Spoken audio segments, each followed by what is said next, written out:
कर्ण की इस भूल के कारण 16 दिन मनाया जाता है श्राद्ध पक्ष। जानिए पौराणिक कथा। हिंदू धर्म में पितृपक्ष की अवधि को बहुत ही महत्वपूर्ण माना जाता है। इस अवधि में पितरों के निमित्त श्राद्ध, तर्पण और पिंडदान आदि करने का विधान है।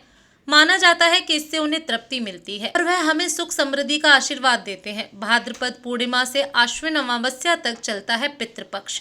पितृपक्ष में तर्पण और पिंडदान से पितृ प्रसन्न होते हैं। पितृपक्ष लगभग 15 दिन की अवधि होती है, जिसमें लोग अपने पूर्वजों को भोजन व तर्पण आदि कर उन्हें श्रद्धांजलि देते हैं। माना जाता है कि इस समय पितृलोक से धरती पर आते हैं। देखा जाए तो यह पितरों की कृपा प्राप्ति के लिए एक उत्तम समय माना गया है। वहीं अगर कोई व्यक्ति पितृ दोष से परेशान है तो पितृपक्ष में वह इससे छुटकारा पाने के उपाय भी कर सकता है, जो लाभकारी साबित होते हैं। पितृपक्ष की शुरुआत भाद्रपद पूर्णिमा से होती है और यह आश्विन माह की अमावस्या तिथि तक चलते हैं। ऐसे में इस बार पितृपक्ष 17 सितंबर 2024 से शुरू हो रहे हैं, जो 2 अक्टूबर तक रहने वाले हैं। इस दौरान लोग अपने पितरों के निमित्त आश्विन कृष्ण पक्ष में तर्पण और श्राद्ध कर्म आदि करते हैं। इन्हें श्राद्ध के नाम से भी जाना जाता है।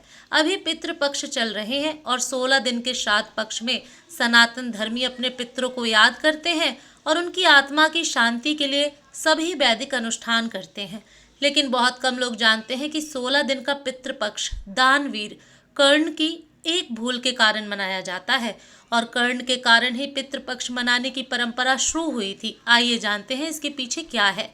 धार्मिक मान्यता। पुराणों के मुताबिक पितृपक्ष में दान पुण्य का विशेष विधान होता है और इसका फल जीवात्मा को स्वर्ग लोक में प्राप्त होता है।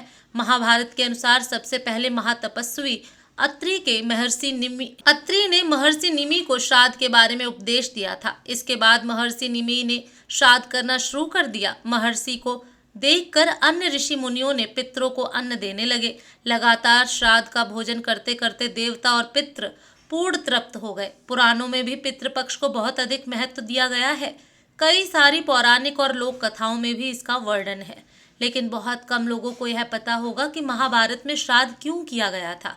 बता दें कि पितृपक्ष में श्राद्ध की शुरुआत महाभारत काल से चली आ रही है। श्राद्ध कर्म की जानकारी भीष्म पितामह ने युधिष्ठिर को दी थी। इसके पीछे की पूरी क्या कहानी है, यह भी जान लीजिए। हिंदू धर्म में पितृ को 84 लाख योनियों में से एक माना गया है। मान्यता है कि विभिन्न लोकों में रहने वाले ये दिव्य आत्माएं संतुष्ट होने पर व्यक्ति पर अपना आशीर्वाद बरसाती हैं, जिससे मनुष्य को धन, यश, कीर्ति आदि की प्राप्ति होती है और कुल की वृद्धि होती है। इस तरह से देखें तो पितृपक्ष के दौरान किया जाने वाला श्राद्ध पूर्वजों के प्रति अपनी श्रद्धा और कृतज्ञता को प्रकट करने का माध्यम है, जिससे प्रसन्न होकर पितृ सुख समृद्धि प्रदान करते हैं। मान्यता है कि जब मृत्यु के बाद सूर्य पुत्र कर्ण की आत्मा स्वर्ग पहुंची तो उन्हें वहां पर खाने के लिए भोजन की बजाय ढेर सारा स्वर्ण दिया गया। तब उन्होंने इंद्र देवता से इसका कारण पूछा तो उन्होंने कर्ण को बताया कि पृथ्वी पर रहते हुए उन्होंने कभी भी अपने पितरों के निमित्त भोजन, दान, तर्पण आदि नहीं किया। तब कर्ण ने जवाब दिया कि उन्हें अपने पूर्वजों के बारे में कुछ भी ज्ञात न था, इसलिए अनजाने में उनसे यह भूल हुई। दानवीर कर्ण अपनी दानवीरता के लिए जाने जाते थे और जीवन भर उन्होंने गरीब और जरूरतमंदों को धन और स्वर्ण का दान किया। अपने दर पर आने वाले किसी भी व्यक्ति को उन्होंने बगैर धन दिए लौटने नहीं दिया। लेकिन कर्ण ने अपने जीवन काल में अन्न दान नहीं किया।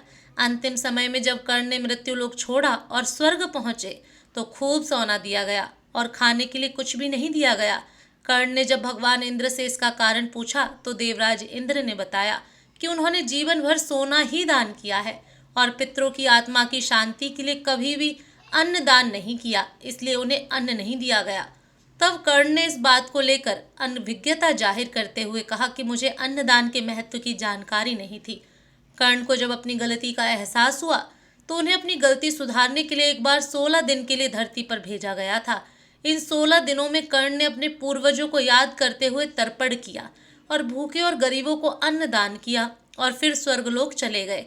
ऐसी मान्यता है कि तभी से 16 दिन का पितृपक्ष मनाने की परंपरा चल रही है और इस दौरान लोग अपने पुरखों को याद कर कर भोजन का आयोजन करते हैं। साथ ही इस बात का भी ध्यान रखना चाहिए कि पितृपक्ष के दौरान यदि कोई भिक्षा मांगने आए तो उन्हें कभी खाली हाथ नहीं जाना। पितृ कभी भी अपनी संतानों को परेशान नहीं करना चाहते हैं। वे बहुत दयालु होते हैं, लेकिन संतानों की उपेक्षा से दुखी हो जाते हैं, क्योंकि संतान के द्वारा श्राद्ध कर्म और पिंडदान आदि करने पर उन्हें तृप्ति मिलती है और वे अपनी संतानों को धन धान्य और खुश रहने का आशीर्वाद देते हैं। पितृ ये नहीं चाहते कि उनकी संतानें उनको तृप्त करने के लिए बहुत कुछ करें। वे श्रद्धा भाव से किए गए श्राद्ध को खुशी के साथ स्वीकारते हैं। कहा भी गया है कि श्रद्धा के बिना श्राद्ध अधूरा होता है। इसी से जुड़ी है श्राद्ध पक्ष की पौराणिक कथा। आइए जानते हैं कि कैसे श्रद्धा भाव से प्रसन्न होकर पितृ देते हैं अपना आशीर्वाद। पौराणिक कथा के अनुसार जोगे और भोगे नाम के दो भाई थे। दोनों अलग अलग घरों में रहा करते थे। जोगे के पास धन की कोई कमी ना थी, लेकिन भोगा निर्धन था। दोनों भाई एक दूसरे से बहुत प्रेम करते थे, लेकिन जोगे की पत्नी को धन का अभिमान था, तो वहीं भोगे की पत्नी सुशील और शांत स्वभाव की थी। जब पितृपक्ष आने पर जोगे की पत्नी ने उससे पितरों का श्राद्ध करने के लिए कहा, तो जोगे ने इसे व्यर्थ का कार्य समझकर टालने की कोशिश की। लेकिन जोगे की पत्नी केवल अपनी शान दिखाने के लिए श्राद्ध का कार्यक्रम रखना चाहती थी, ताकि वह अपने मायके पक्ष के लोगों को बुलाकर दावत कर सके। जोगे की पत्नी ने उससे कहा कि मुझे कोई परेशानी ना हो, इसलिए आप ऐसा कह रहे हैं, लेकिन मैं सत्य कहती हूँ, मुझे इसमें कोई परेशानी नहीं है। मैं भोगे की पत्नी को बुला लूंगी, हम दोनों मिलकर सारा काम कर लेंगी। दूसरे दिन भोगे की पत्नी सुबह आकर सारा कार्य करवाने लगी। उसने अनेक पकवान बनाए, फिर सभी काम निपटाने के बाद अपने घर वापस आ गई, क्योंकि उसे भी पितरों का तर्पण करना था। जब पितृ भूमि पर उतरे, जब वे जोगे के यहाँ गए, तो देखा कि उसके ससुराल पक्ष के सभी लोग भोजन पर जुटे हुए हैं। वहाँ ये सब देखकर वे बहुत निराश हुए। उसके बाद जोगे भोगे के पितृ भोगे के यहाँ गए, तो देखते हैं कि मात्र पितरों के नाम पर केवल अग्यारी दे दी गई है। पितृ उसकी राख चाटते हैं और भूखे ही नदी के तट पर पहुंच जाते हैं। कुछ ही देर में सारे पितृ अपने अपने यहाँ का श्राद्ध ग्रहण करके इकट्ठा हो गए और बताने लगे कि उनकी संतानों ने किस किस तरह के उनके लिए श्राद्धों के पकवान बनाए। जोगे भोगे के पितरों ने भी अपना सारा कुछ बताया। उन्होंने सोचा कि अगर भोगे निर्धन न होता और श्राद्ध करने में समर्थ होता, तो शायद उन्हें भूखा वापस नहीं आना पड़ता, क्योंकि भोगे के घर में तो खाने के लिए भी 2 जून की रोटी नहीं थी। ये सारी बातें सोचकर पितरों को भोगे पर दया आ गई। अचानक से वे नाच नाच कर गाने लगे कि भोगे के घर धन हो जाए, भोगे के घर धन हो जाए। सांझ का समय हो चला था, लेकिन भोगे के घर में खाने को कुछ भी नहीं था। उसके बच्चे भूखे थे। बच्चों ने अपनी माँ से कहा कि भूख लगी है।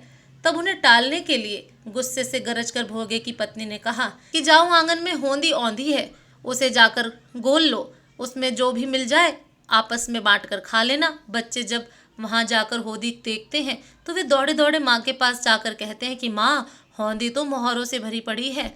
आंगन में आकर भोगे की पत्नी ने यह सब कुछ देखा तो उसके आश्चर्य का ठिकाना नहीं रहता है। इस तरह पितरों के आशीर्वाद से भोगे भी धन धान्य से परिपूर्ण हो जाता है, लेकिन वह इस बात का बिल्कुल अहंकार नहीं करता है और अगले बरस पूरी श्रद्धा के साथ भोगे एवं उसकी पत्नी अपने पितरों का श्राद्ध करते हैं। भोगे की पत्नी पितरों के लिए 56 प्रकार के व्यंजन तैयार करती है। वे दोनों ब्राह्मणों को भोजन कराते हैं। अपने जेठ जिठानी को बुलाकर सम्मान के साथ सोने और चांदी के बर्तनों में भोजन कराते हैं। इससे उनके पितृ बहुत ही प्रसन्न होते हैं। जय श्री कृष्ण।